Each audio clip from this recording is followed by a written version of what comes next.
Rahul vote చోరీ యాత్రలో ప్రధాని మోదీ తల్లిని అవమానించే విధంగా కాంగ్రెస్ నేతలు మాట్లాడారని ఆరోపిస్తూ బీజేపీ మహిళా మోర్చా నిరసన తెలిపింది.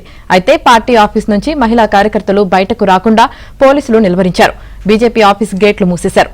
రాహుల్ దిష్టిబొమ్మను దగ్ధం చేసేందుకు కార్యకర్తలు ప్రయత్నించారు. దీంతో దిష్టిబొమ్మ లాక్కునేందుకు పార్టీ కార్యాలయం గోడెక్కారు పోలీసులు. దీంతో అక్కడ ఉద్రిక్త వాతావరణం నెలకొంది. బీజేపీ ఆఫీసులోనే వారు నిరసనకు దిగారు. పోలీసులు దిగిపోవాలంటూ కుర్చీలు కర్రలు విసిరారు మహిళా మోర్చా కార్యకర్తలు.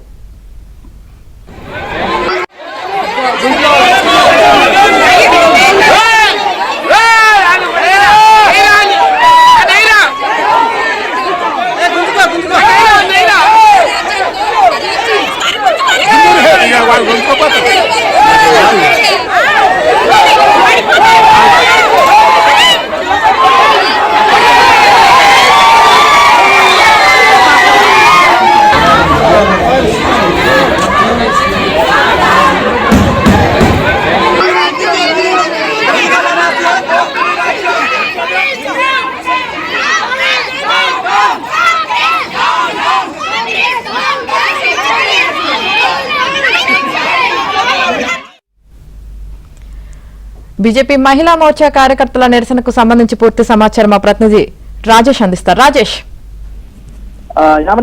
భారతీయ జనతా పార్టీ మహిళా మోర్చా విభాగం ఆధ్వర్యంలో రాహుల్ గాంధీ దిష్టిబొమ్మ దగ్ధానికి పిలుపునిచ్చారు.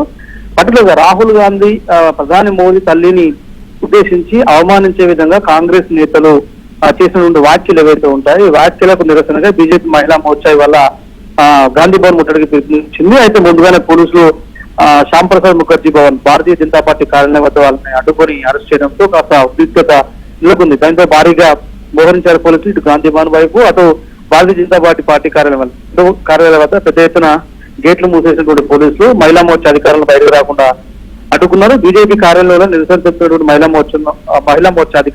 మహిళా మోర్చా నేతలను పోలీసులు అరెస్ట్ చేసి పోలీస్ స్టేషన్ కు తరలించారు. రాహుల్ గాంధీ దిష్టిబొమ్మను దగ్ధం చేసేందుకు వాళ్ళు ప్రయత్నించడంతో దిష్టిబొమ్మ లాక్కునేందుకు పోలీసులు ప్రయత్నం చేశారు. దీంతో ఒక్కసారిగా మహిళా కార్యకర్తలందరూ కూడా రోడ్ ఎక్కి పోలీస్ వాహనాల దగ్గర ప్రయత్నం చేశారు. దీంతో ఒక్కసారిగా అక్కడ ఉద్రిక్త వాతావరణం నెలకొంది.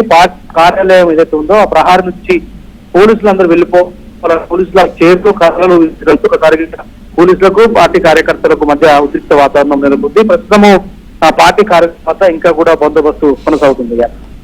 Right, thank you Rajesh.